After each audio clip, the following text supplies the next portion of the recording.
Good morning, everyone. It's Don, the old radio guy. That's me. I haven't made a video in quite a while, so there's been a lot of reasons for that. One has been it's been a perfectly predictable good summer outside, and I've been spending some time outside.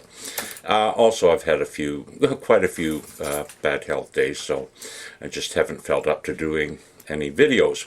I have been doing some work on the bench, and I do have a lot of projects to do over this long winter. By the way, this is November the 11th, 2023. So what I'm wanting to show today is a turntable that I've acquired some time ago, I don't know, 6 months ago, and I haven't been able to do much of anything with it. Time constraints. So today I have done quite a few bits of work on it, and I wanted to show the progress of it. It's quite an interesting turntable. At any rate, give me half a minute here and I shall turn the camera around and get it focused on the turntable, and I'll show you what we got. Okay, I'm back. So this be the turntable. This is a Lenco L78 Swiss-made transcription turntable, and I do mean transcription turntable. This platter is magnificent. It's heavy as heck, and the design and implementation of the manufacturers has been exquisite on this. This is an idler driven turntable, but it's not the standard type where the turntable is driven by the edge of the outer rim and the idler wheel running horizontally. This is quite different. I believe it's the only turntable that utilizes this design. I may be wrong. Hang on a second again and I'll take the turntable platter off and show you the mechanism. Okay, back again.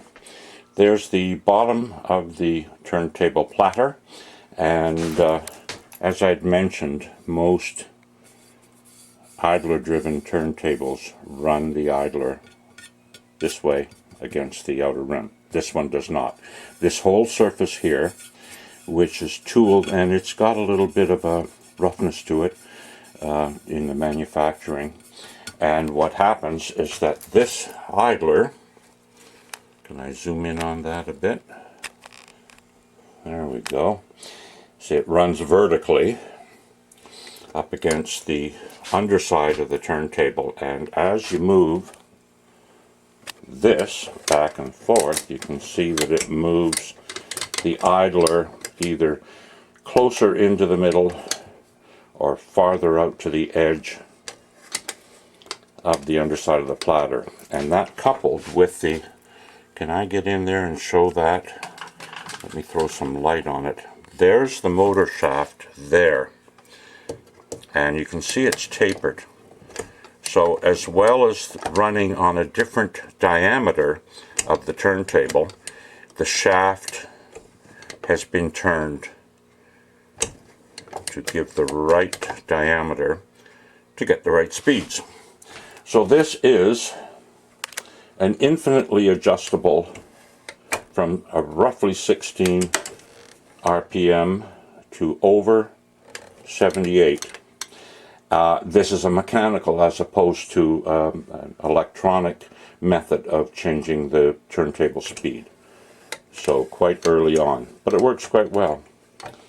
Okay, it has a deep well turntable thrust bearing, and the right now the ball bearing is sitting in the well. I don't think that'll show, but it's down there, and sometimes it comes out with the thrust bearing, and sometimes it stays in the bottom, but it's in there, and it's quite a good running turntable, not a well running turntable. Okay, I'm going to put this back on it and I'll demonstrate how this works, and the rather unusual way it has an end of record shut off. So hold on. Okay, I'm back again. So to play a record, you turn or pull that lever forward, starts up the turntable, your cueing device goes up, pardon me, cueing device goes up. that away. Place the needle over the groove, gently lower. I should be able to play a couple of cuts from this, maybe not. No, I'll get a strike for this. At any rate, that shows it's playing nicely, and I'll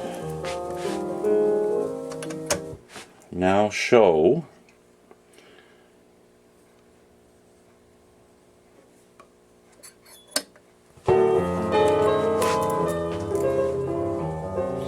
how this shut-off device works.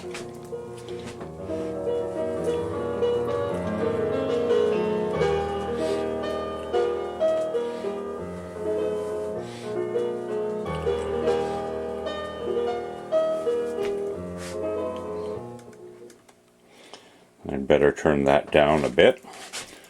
All right. This automatic manual switch is there. Right now it's set in the automatic. Has counterbalance weight and the tracking, adjusting weight on that rod. Now it's supposed to come, as far as I understand, a anti-skating device, but none was with it. And I might just take the time to try and devise one to go on that, in that little well that's on the top of the tone arm right there. Alright, so everybody hold your breath and wait for this spectacular shut off that's going to happen as soon as the run out groove works. There we go. Oh, okay, that was pretty quick. So what it does is lifts the tone arm up from the record. The cueing device obviously goes back, and the power switch is shut off. So it does not return the tone arm to the end. It just lifts the the tone arm off the record groove and shuts the motor off, which is quite a neat device. I've got a new cartridge in it, Audio-Technica 3600, I believe it is, and I've got it set tracking reliably at 2 grams, which is right in the middle of the range of this cartridge requirements. And I think I'm going to have to sell it. I've got so many turntables. My joy was actually in getting this thing restored.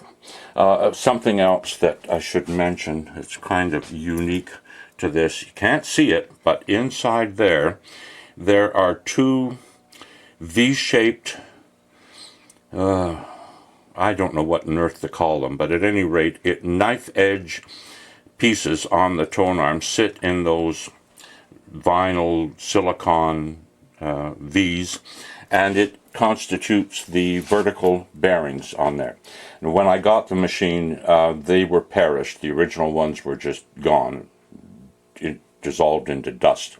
And so I ordered some new ones and put them in, and I've got it set up and it's working fine. So if I decide to make a anti-skating device, I'll have to get some brass rod and form it and see what I can do. I've got a couple of anti-skating weights that I can hang off the edge of it, but I have to make some kind of a bracket that would go up there. Not 100% sure it needs it, but I'd like to have it as close to the way it was when it was purchased. What happened to it in the meantime, whoever had this unit. They also were kind of rough on it. There were some scratch marks there, somebody attempting to raise and lower the tone arm by loosening off that set screw, and they managed to scratch up the deck. Now I'm not in a position to refinish the whole deck, so what I did is just touch it up with some magic marker. You can still see it, but it's not all that visible now. And it is a Lenco, and it's got a lovely wooden base. There's the badge for it. And when I decide either to make an anti-skating device or sell it without, it'll be up for sale on my Kijiji account anyhow, so stay tuned for that. Okay, everybody have a nice day. Take care.